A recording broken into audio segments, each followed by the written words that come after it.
فيلمنا بيبدأ مع مالوري وهي بتقول لأولادها إن قدامهم رحلة طويلة من خلال النهار، وإنهم ممنوع يتكلموا أو يعملوا صوت أو يفتحوا عينهم أبداً، ويفضلوا مغمضين لحد ما يوصلوا للمكان اللي رايحين له. وبتاخد معاها الطيور وبتحطها في صندوق، وهم بيتحركوا على المركب بتاعهم، وبتبدأ رحلتهم وهم مغمضين. دي مالوري قبل 5 سنين، وهي رايقة وهادية وحامل، ومش حاسة بالمصيبة اللي حصلت في العالم. ودي أختها جيسيكا، وبتفتح مالوري الأخبار وبتسمع عن ظاهرة انتحار جماعي بدون سبب، وإن عدد الوفيات وصل لعشرات الآلاف. ما بتهتمش لأن الأخبار بتقول إن أغلب الوفيات في روسيا، وبتاخد أختها وبيروحوا للدكتور علشان يطمنوا على الطفل. وبتشوف واحدة بتحكي في التليفون عادي وبتطمن على الطفل، ولكن وهي راجعة بتلاقي اللي كانت بتحكي في التليفون بتخبط راسها في إزاز الشباك. فبتحكي لعربية أختها وتقول لها إن اللي بيحصل في روسيا بيحصل هنا. بيهربوا من المستشفى وبيلاقوا الدنيا مقلوبة. فبيرن موبايل جيسيكا اللي في شنطتها ورا كرسيها، وبتحاول تجيبه مالوري. ولكن في نفس اللحظة جيسيكا بتشوف حاجة قدامها بتأثر عليها وشكل عينيها بيتغير، وبتحاول إنها تقتل نفسها، وبتتقلب بيهم العربية.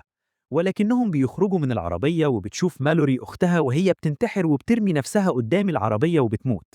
بيبتدي يحصل حالة صرع ورعب لكل الموجودين، وهم بيجروا من حاجة مش مفهومة.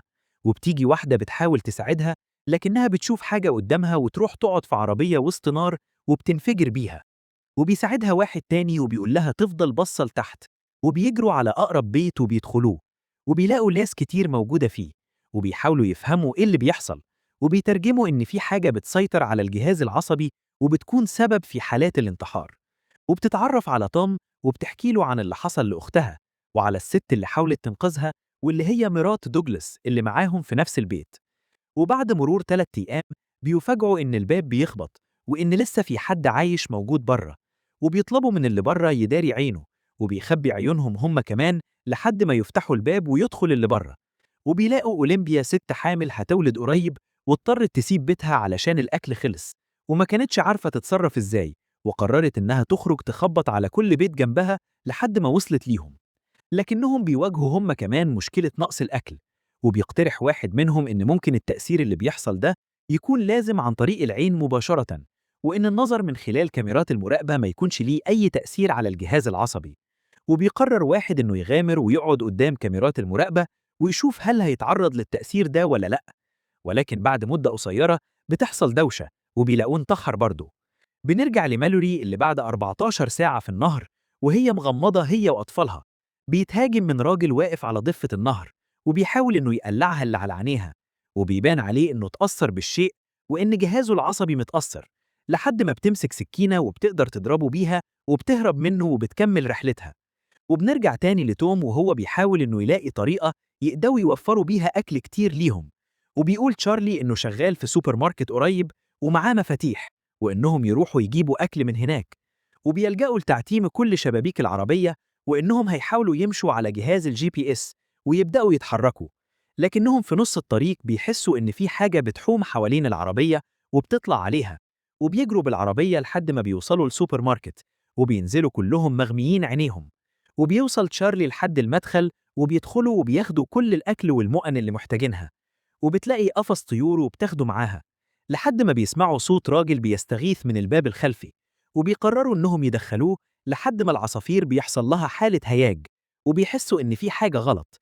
وبيحاول الراجل ده إنه يقتحم المكان، وهو بيقول أنا عايزكوا تشوفوه ولازم تبصوله. وبيبان إنه في حالة هياج عصبي، وبيحاولوا إنهم يمنعوه من الدخول. وبيجري عليه تشارلي ويزقه بره ويطلع معاه.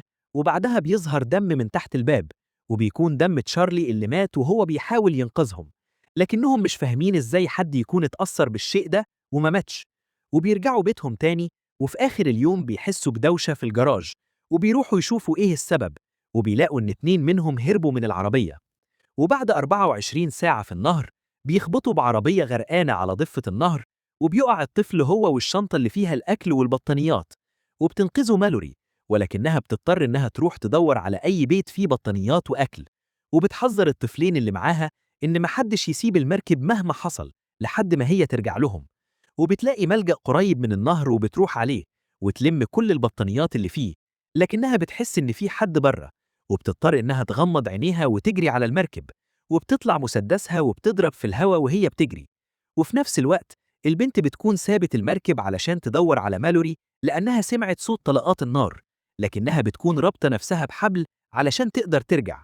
وبتحس البنت بالشيء ده حواليها، وقبل ما تلمسه بتسحبها مالوري من الحبل وتحطها في المركب وتهرب من المكان اللي هم فيه.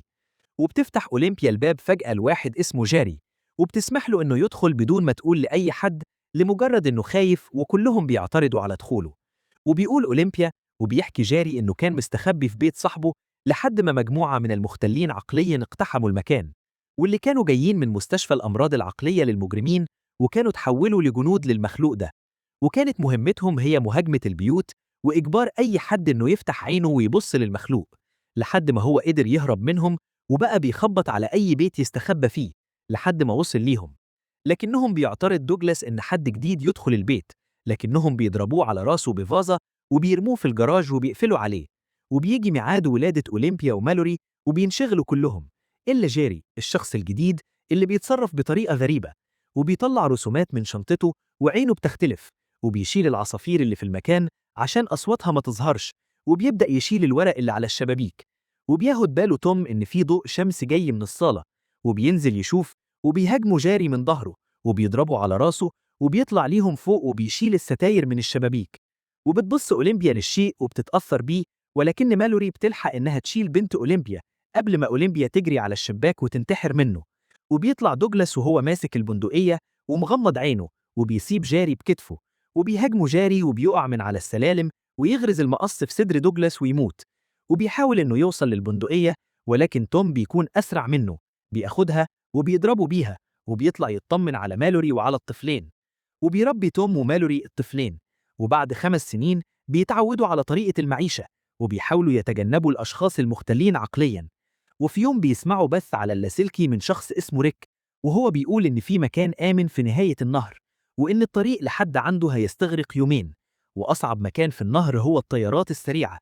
وبيفكروا سوا إنهم هيتحركوا على المكان ده، ولكن مالوري بتكون خايفة وبتعترض على فكرة السفر. وبيجي تاني يوم، وأثناء ما هم بيجمعوا الأكل من البيوت اللي حواليهم بيهجم عليهم المختلين عقلياً، ولكن توم بيخلي مالوري والطفلين يهربوا من الباب الخلفي ويواجههم هو، وبيقتلهم كلهم.